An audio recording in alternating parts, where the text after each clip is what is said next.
겉보다는 속을 보시는 주님이라고 하는 그런 제목의 말씀이 되겠습니다. 자, 우리는 그 사람의 내면을 살피는 데 한계가 있는 존재예요.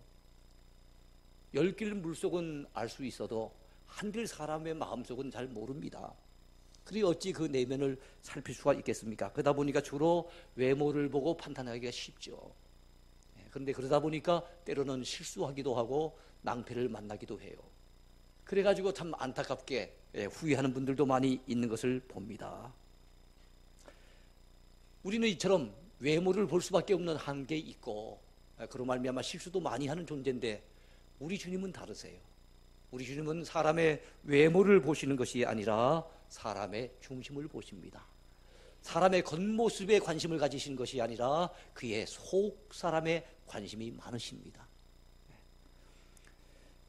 그 사람의 얼굴 생김새나 그 사람이 어느 학교를 나왔는지 그 학벌에나 어느 지역 출신이냐, 재산 정도가 어느 정도냐, 어떤 직업을 가졌느냐, 교회에서는 어떤 직분을 맡고 있느냐, 이런 일에 대해서 우리 주님은 별 관심이 없으세요.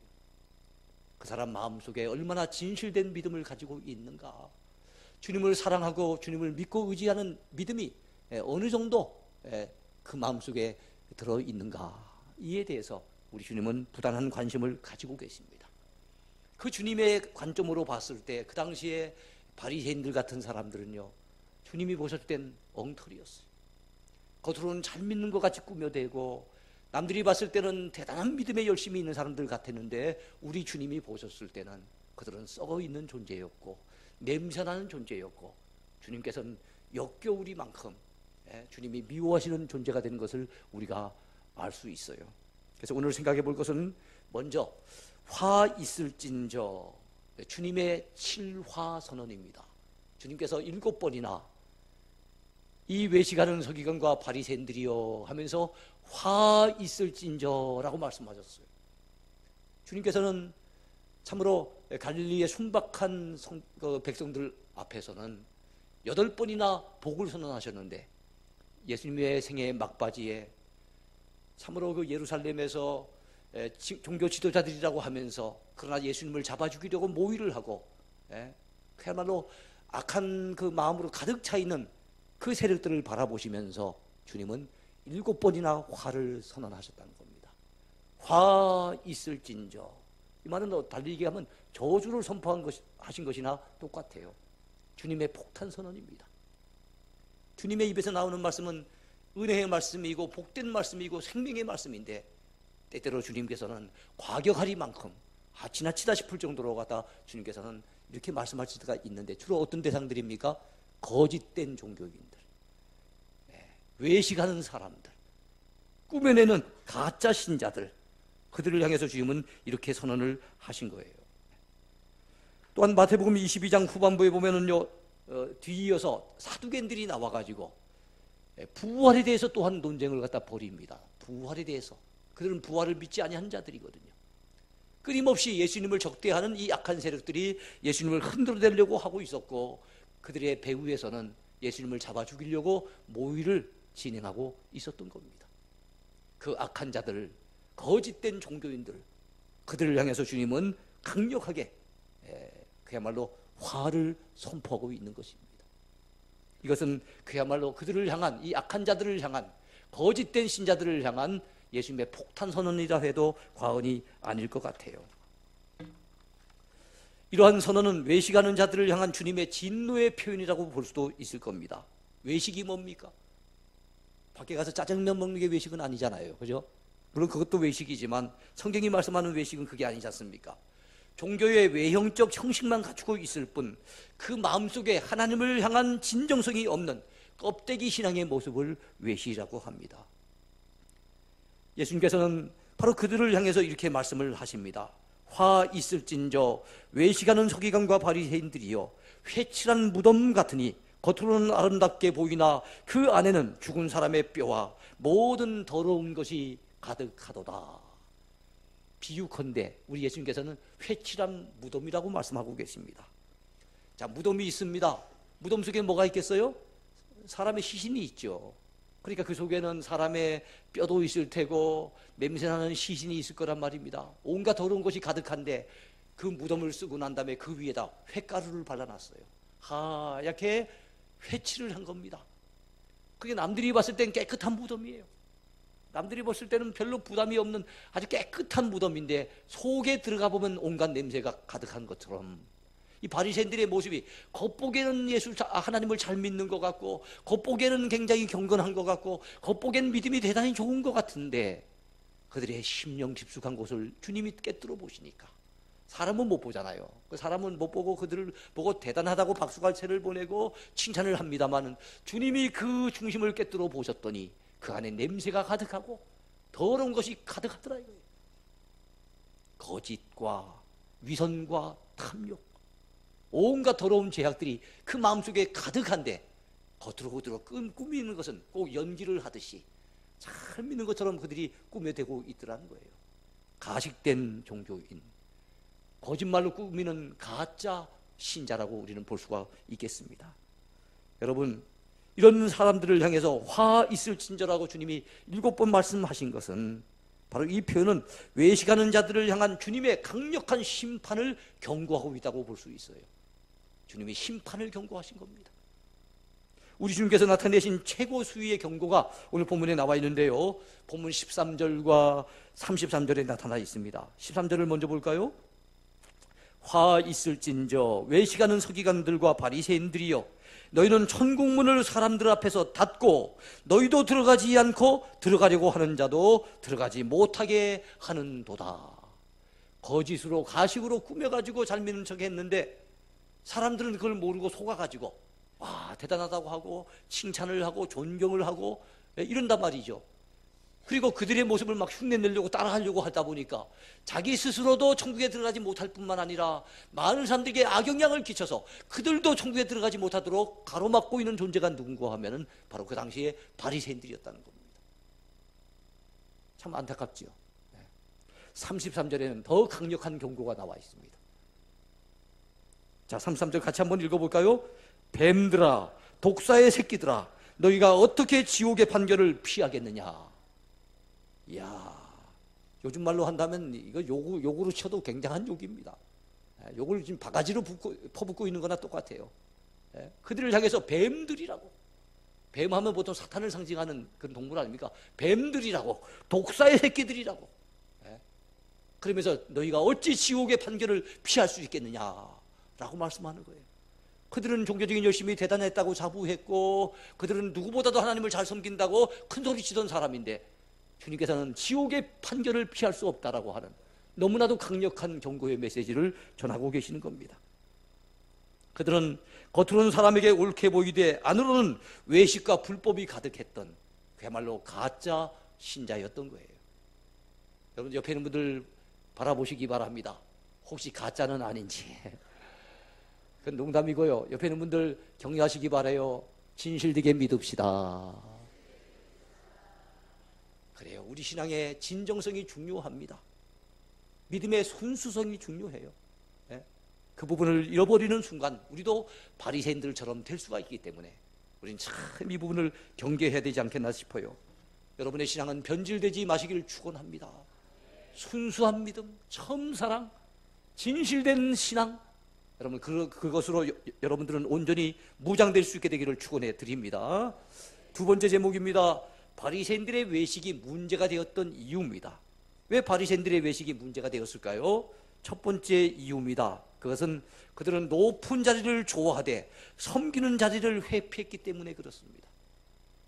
바리새인들은 대접받는 자리, 칭찬받는 자리, 존경받는 자리, 그 높은 자리를 차지하려고 나름대로 끊임없이 추구했어요. 그러나 낮아져서 섬기는 일에는, 겸손한 헌신의 자리에는 그들은 여러분 회피하며 외면했던 것입니다.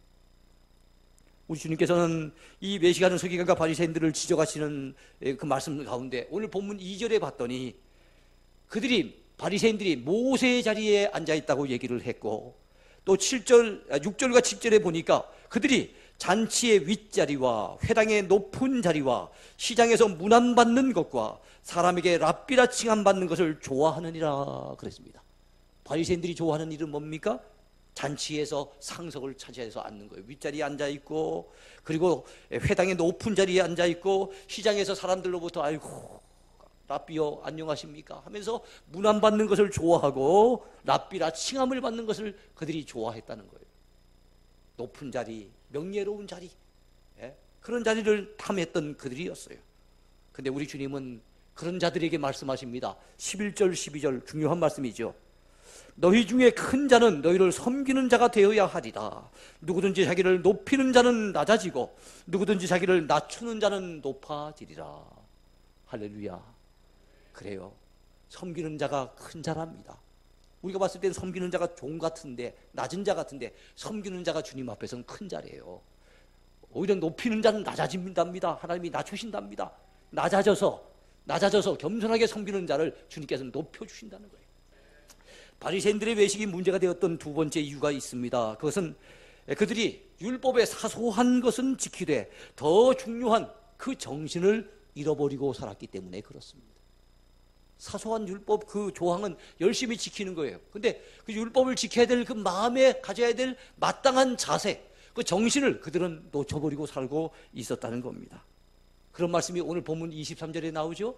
같이 한번 읽어볼까요? 화 있을진저 외식하는 서기관과 바리새인들이여, 너희가 박하와 회향과 근체 11조는 들이되 율법에 더 중한 바 정의와 긍휼과 믿음은 버렸도다. 거기 세 가지씩 나오는데 처음에 나온 게 뭡니까? 박하와 회향과 근체예요. 이거는 다 작은 풀들, 채소들입니다. 뭐 한 데습니까? 음식을 만드는 데서 향을 내는데 주로 사용되는 그런 작은 풀들이에요. 그런 풀들도 여러분 길러서 재배해가지고 걷어들일 때가 올 거 아닙니까? 근데 바리새인들은 어느 정도로 11조를 갖다가 철저하게 드렸는가 하면 그 작은 풀들 하나 거두어 드리는 것도 10분의 1을 정확히 잘라가지고 하나님 앞에 11조를 바쳤다는 거예요. 대단하죠? 그 정도로 같으면 철저한 신앙인으로 갖다 볼 수도 있지 않겠습니까? 왜냐하면 원래 유대인들이 성경 말씀에 의하면은 원래 유대인들이 바쳐야 될 11조는 세 가지 정도의 종류가 있었어요. 첫 번째는 곡식들입니다. 곡물. 두 번째는 짐승입니다. 소나 양이나 염소나 이런 집에서 기르는 짐승들 10분의 1을 또 바쳐야 됐어요. 그 다음에 또 10분의 1을 바치는 게 무엇입니까? 과일들이에요. 사과라든지 무슨 감이라든지 복숭아라든지 이런 과일들을 갖다가 추수해서 거둬들이면 그거 또 무화과라든지 이런 것들을 10분의 1을 바쳤어야 돼요. 근데 이들은 그 정도가 아니라 여기 나와 있는 것처럼 박하와 회향과 근체같이 작은 풀들, 음식을 갖다 먹는 데서 향을 내는 작은 풀들까지 거두어 드릴 때 철저하게 11조를 구분해서 바칠 만큼 그들은 율법을 지키는데 철저했다는 거예요. 그렇다면 어떻게 보면 칭찬받을 만한 모습 아닙니까? 근데 그게 아니라는 거예요. 주님은 그게 아니라는 거예요. 그들이 율법 조항은 성실히 지켜서 그 조항을 지키려고 노력을 했는데 문제는 그들이 정말로 그 11조를 드릴 때 마음속에 품어야 될 정신, 어떤 정신입니까? 정의의 정신, 긍휼의 정신, 믿음의 정신은 없었다는 겁니다.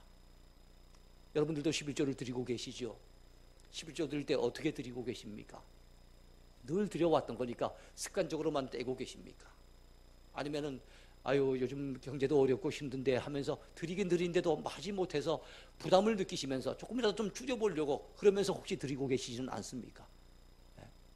11조 드릴 때 적어도 하나님 이번 한 달 동안도 지켜주시고 우리에게 필요한 것을 주시니 감사합니다. 하나님 제가 믿음을 가지고 하나님의 말씀대로 순종하기 위해서 11조를 올려드리오니 하나님 기쁘게 받아 주옵소서. 감사합니다. 지금까지 살아온 것이 주의 은혜입니다. 하나님 앞으로의 삶도 지켜주옵소서. 여러분 이렇게 감사하는 마음 가지고 기도하는 마음 가지고 그런 11조를 드리셨습니까? 그렇다면 그 정신까지도 함께 드린 거예요. 주님이 원하시는 바는 그거예요.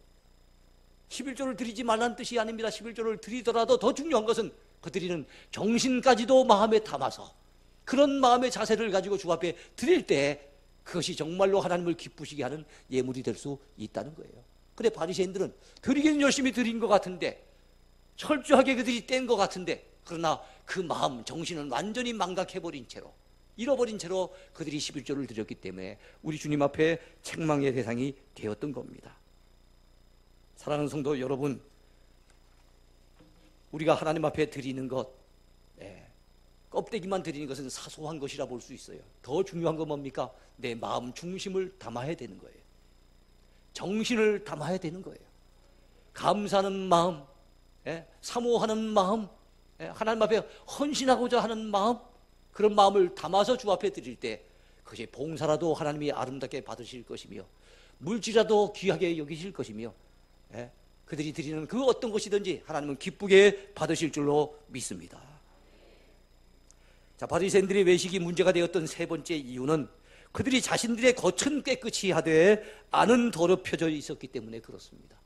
왜 외식이 문제가 됩니까? 그들이 겉모습이 지금 더럽다고 주님이 책망하신 거 아니에요. 겉의 외형적 모습이 잘못됐다고 주님이 추궁하신 게 아닙니다.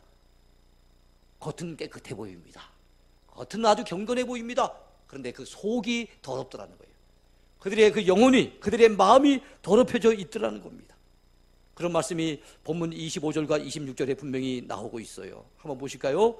화 있을진저 외식하는 서기관과 바리새인들이여 잔과 대접에 겉은 깨끗이 하되 그 안에는 탐욕과 방탕으로 가득하게 하는도다. 눈먼 바리새인이여 너는 먼저 안을 깨끗이 하라. 그리하면 겉도 깨끗하리라. 할렐루야. 먼저 무엇을 깨끗하게 하라고요? 안을 깨끗하게 하래요. 사람들이 봤을 땐 깨끗해 보이는데 그 안에 품고 있는 마음을 봤더니 우리 하나님이 그 중심을 내다보셨더니 그 속에는 탐욕이 가득하고 거짓과 위선이 가득하고 그 속에는 미움이라든가 교만이 가득해 있다고 한다면 그 영혼을 우리 하나님이 바라보셨을 때 과연 기뻐하실 만한 대상인가 하는 거예요. 우리의 겉을 꾸미는 것도 중요하지만 우리의 마음을 단장해야 될 줄로 믿습니다. 마지막 세 번째 교훈입니다. 주님의 경고를 통해 배워야 할 교훈입니다. 오늘 바리새인들을 책망하시면서 경고하시는 이 메시지를 통해서 우리가 배워야 될 부분 적어도 세 가지는 있을 것 같아요. 첫 번째 한번 기억해 봅시다. 그것은 첫째, 외형적인 종교적 의무도 우리는 마땅히 지켜야 한다는 사실입니다. 제가 이걸 강조한 이유는 혹시 이 말씀을 듣고 겉의 외모보다, 외향보다 더 중요한 것은 그 정신이다, 내면이다, 속이다, 이거를 너무 지나치게 강조하다 보면 혹시 오해할 부분이 있을 수 있어요. 외형은 그리 중요하지 않구나. 외형은 중요하지 않구나. 내 마음만 깨끗하면 됐지 교회 올 때, 예배 드리러 올 때 꼭 깨끗하게 옷 입고 올 필요는 없겠구나. 이해하시겠습니까? 그 생각할 거 아니에요. 세례는 꼭 받을 필요 없겠네. 내 마음으로 주님 잘 믿으면 됐지 뭐 꼭 세례 받아야 되는가? 이렇게 생각할 수 있을 거 아닙니까? 그 마음의 정신을 살리지 못한다면 11조도 의미가 없다고 했으니 11조 꼭 드려야 될 필요가 있겠는가? 이렇게 생각할 수도 있겠지요. 그건 오해입니다. 오해예요. 주님은 세례 받지 말라고 말씀하시는 것이 아닙니다. 11조 드리지 말라고 말씀하시는 것이 아닙니다. 예배 드리러 올 때 잘 단장하고 올 필요가 없다고 말씀하시는 게 아니에요. 그것도 필요하지만 그러나 더 중요한 것은 내면이고 중심이라는 것을 강조하신 겁니다. 여러분 23절을 보시면은 그걸 우리가 충분히 이해할 수가 있을 것 같아요. 23절을 다시 한번 봐주시기 바랍니다. 화 있을진저 외식하는 서기관들과 바리새인들이여 너희가 박하와 회향과 근체 11조는 들이되 율법에 더 중한 바 정의와 긍휼과 믿음은 버렸도다. 여기서 중요합니다. 그러나 이것도 행하고 저것도 버리지 말아야 할지니라. 이것도 행하고, 이것은 11조도 드리고 저것도 버리지 말라. 이것은 11조를 드리는 정신, 정의와 긍휼과 믿음도 저버리지 말아라. 주님은 이렇게 말씀하고 계십니다. 그래서 우리는 외형적인 게 중요하지 않다, 이렇게 여러분 이 말씀을 오해하면 안 돼요. 우리가 외형적으로 지킬 것은 지켜야 되고 갖출 것은 갖춰야 됩니다. 예를 든다면 하나님 앞에 찬양대가 내 마음으로 부르는 찬양이 중요하지 그 곡조 박자 그게 그리 중요하냐 해갖고 연습을 별로 안 하고 섰다고 합시다. 마음이 중요하지. 그러면 안 된다는 얘기예요. 열심히 연습해서 그 음악적인 수준도 높여야 되지요. 그러나 더 중요한 것은 여러분이 입술로 부르는 그 찬양보다 내 마음으로 주님 앞에 올려드리는 그 찬양을 주님께서는 더 기쁘게 받으신다는 거예요. 믿으시기 바랍니다. 여러분 어디 11조뿐이겠습니까? 어디 찬양뿐이겠습니까? 주일 성수하는 것도 마찬가지예요. 우리 몸만 나와서 앉아있다가 간다면, 근데도 우리는 다 했다고 생각하거든요. 주일날 예배 안 빠지고 참석했다. 주님은 그것으로 만족하신 분이 아니라는 거예요. 예배 안 빠지고 참석한 것이 중요한 것이 아니고, 예배를 어떤 마음 자세로 드리는가, 어떤 마음 자세로 주님 앞에 지금 여러분 몸을 바치고 있는가, 이것을 주님은 기쁘게 보신다는 거지요. 예배를 드릴 때 어떤 마음으로 드리느냐가 중요합니다. 봉사를 하되 어떤 목적을 가지고 봉사하느냐가 중요합니다. 직분을 받아 감당하되 누구를 위해서 그 직분을 감당하느냐 하는 것도 중요해요. 내 명예를 위해서, 내 유익을 위해서 그 직분을 감당한다면 그것은 아무 의미가 없어요. 우리는 먹든지 마시든지 무엇을 하든지 다 하나님의 영광을 위해서 해야 될 줄로 믿습니다. 또한 이 교훈은 오늘 우리가 함께 생각해 볼 주님께서 주시는 교훈 가운데 가장 중요한 교훈이 뭐냐? 결론적인 말씀을 드린다면은 하나님은 사람의 겉보다 속을 더 귀히 보신다는 거예요.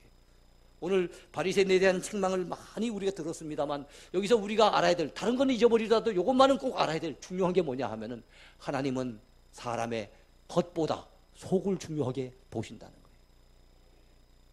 외형보다 내면이 더 중요하다는 겁니다. 주님은 사무엘상 16장 7절을 통해서 분명히 말씀하셨어요. 사람은 외모를 취하거니와 나 여호와는 사람의 중심을 보느니라. 그래요. 사람은 외모를 취하지요. 외모를 보고 판단합니다. 그러나 하나님은 그 중심을 보신다는 걸 믿으시기 바라요. 사울 왕은 다윗에게 비했을 때 여러분 굉장히 기골이 장대한 사람이었어요. 그리고 여러분 골리앗 장군은 어린 소년 다윗이 감히 도전할 수 있는 그런 대상이 못 됩니다. 정말로 엄청난 이스라엘 그 백성들 가운데, 그 군사들 가운데 모든 장수들이 벌벌 떨 만큼 대단한 존재였어요. 외모상으로는 다윗과 그들을 비교할 수 없지만 하나님이 그 마음의 중심을 보셨더니 사울은 버림받은 존재였고, 다윗의 마음의 중심에는 하나님을 사랑하는 마음, 하나님을 믿고 의지하는 믿음의 마음이 가득한 것을 우리 주님은 보셨어요. 그래서 우리 하나님께서 다윗의 편이 되어 주신 겁니다. 할렐루야. 하나님이 다윗의 편이 되시니까 골리앗도 완전히 나가 떨어지는 것을 우리가 알지 않습니까? 그 사울의 자리에 우리 하나님께서 다윗을 앉혀주신 걸 우리가 너무너무 잘 알고 있잖아요. 하나님은 사람의 중심을 보십니다. 할렐루야. 이제 말씀을 맺습니다. 오늘 우리는 이 말씀을 통해서 참 하나님은 사람의 겉보다 속을 보시는구나, 외모보다는 그 중심을 보시는구나 하는 것을 뼈저리게 느끼게 됩니다. 사랑하는 성도들이여, 오늘 하나님은 사람은 외모를 보지만 하나님은 그 중심을 보신다는 이 말씀은 외모 지상주의가 판을 치고 학벌 만능주의가 판을 치는 이런 시대에도 여전히 그대로 적용되는 말씀이에요. 믿으시기 바랍니다. 학벌이 대단하지 않아도, 세상에 내놓을 만한 대단한 것이 없어도 내 마음 중심이 하나님을 온전히 믿고 섬긴다면 우리 하나님은 우리 편이 되어주실 줄로 믿습니다. 우리를 도와주실 줄로 분명히 믿습니다. 그래서 이제부터는 우리가 내 내면을 잘 가꾸어 갈 줄 아는 그런 지혜로운 성도가 돼야 될 줄로 믿습니다.